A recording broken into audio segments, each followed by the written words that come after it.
Assalamualaikum warahmatullahi wabarakatuh. Hai, apa kabar anak-anak hebat, anak-anak solih dan solihah? Ustazah doakan kalian di rumah selalu dalam keadaan sehat, semangat, ceria, bahagia. Alhamdulillah hari ini bertemu kembali dengan Ustazah. Hari ini Ustazah ingin menyapa anak-anak. Ya, sudah lama Ustazah tidak menyapa anak-anak. Nah, sebelum Ustazah sapa satu persatu, silakan anak-anak bersiap diri, duduk yang rapi dan siap mendengarkan Ustazah.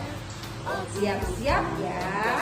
Akan dimulai dari yang ikhwan, yang ganteng, yang solih dan selalu semangat. Siap-siap yang ikhwan.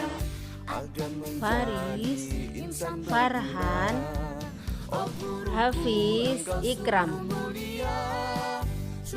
Zaki, Kenzi, Hanandia Ulhab dan Arkan, Alvaro, Ayas, Dani, Hanif, Muiz dan Hanan.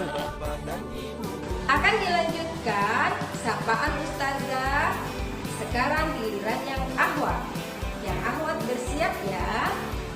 Yang ahwat yang cantik, yang solihah dan berkasih sayang. Nah, siap-siap akan dipanggil satu persatu.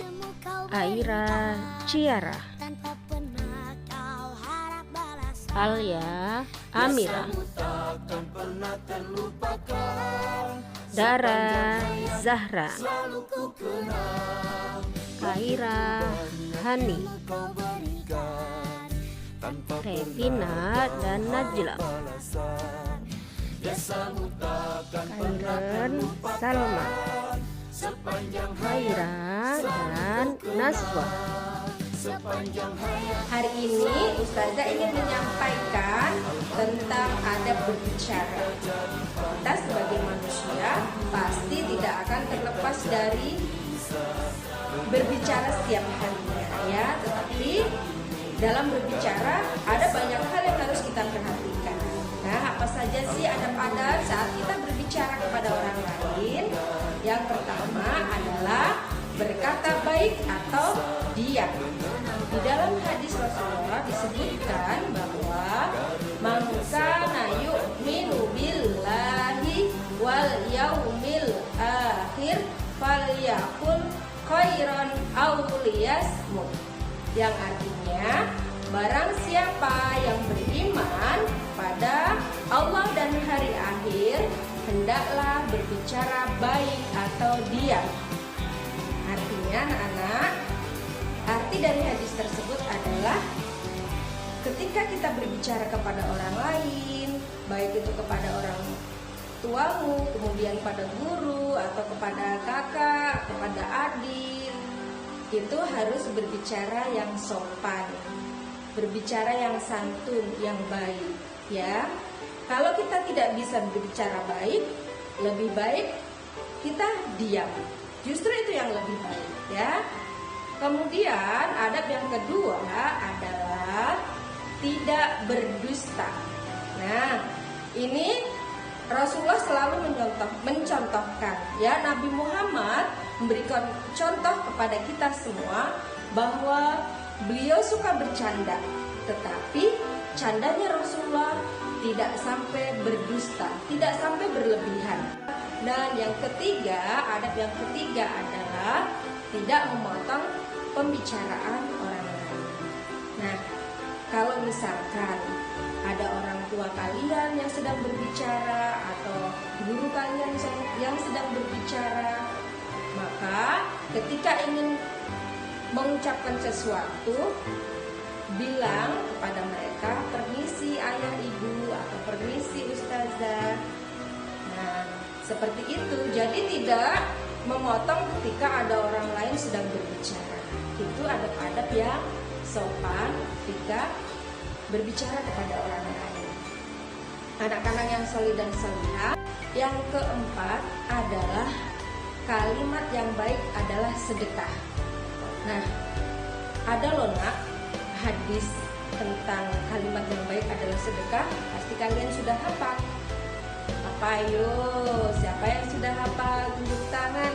Nah, Ustazah akan ulang kembali bahwa kalimatut thayyibatus shadaqah.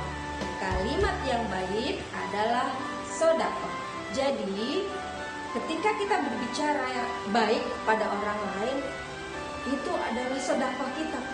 Kita akan mendapatkan pahala karena kita berbicara baik. Ya, seperti senyum adalah sedekah. Nah, begitu juga dengan ketika kita berbicara baik kepada orang lain, itu juga sedekah, merupakan sedekah bagi kita. Ternyata Islam mengajarkan sedekah itu tidak melulu dengan uang, ya, tetapi dengan hal-hal yang baik, dengan senyum, dengan perkataan yang baik, itu juga sedekah. Nah, yang terakhir, yang kelima adalah tidak berteriak-teriak. Ketika kita memerlukan sesuatu, ketika kita ingin mendapatkan sesuatu, berbicaralah yang baik dengan orang tuamu atau dengan orang lain. Tidak perlu berteriak-teriak. Kalau misalkan mereka jauh dari kita atau jauh dari kalian, berarti kalian yang mendekat. Tidak perlu berteriak, ya. Itu adalah adab-adab ketika kita berbicara kepada orang lain. Sementara yang 5 ini ketika kalian bisa mengamalkannya di rumah atau di tempat umum, itu sudah sangat bagus, ya. Ciri anak muslim, ciri anak solihah, ciri anak soleh itu ketika dia bisa mengamalkan adab berbicara kepada orang lain dengan adab-adab yang tadi sudah Ustazah sampaikan. Semoga Allah jaga kita semua agar senantiasa bisa berbicara baik pada orang lain, ya, karena itu adalah contoh dari Rasulullah. Rasulullah mencontohkan berbicara yang baik atau diam. Makanya kita sebagai umatnya harus menjadikan Rasulullah itu adalah teladan bagi kita semua. Terima kasih anak-anak hebat, anak-anak solih dan solihah. Semoga Allah selalu menjaga kita agar selalu sehat. Dan terima kasih kepada ayah dan bunda yang telah membantu kami memerankan sebagai guru di rumah, mengajarkan anak-anak di rumah selama pandemi ini. Semoga ayah dan bunda selalu diberikan kesabaran dan kesehatan. Billahi taufiq wal hidayah. Wassalamualaikum warahmatullahi wabarakatuh.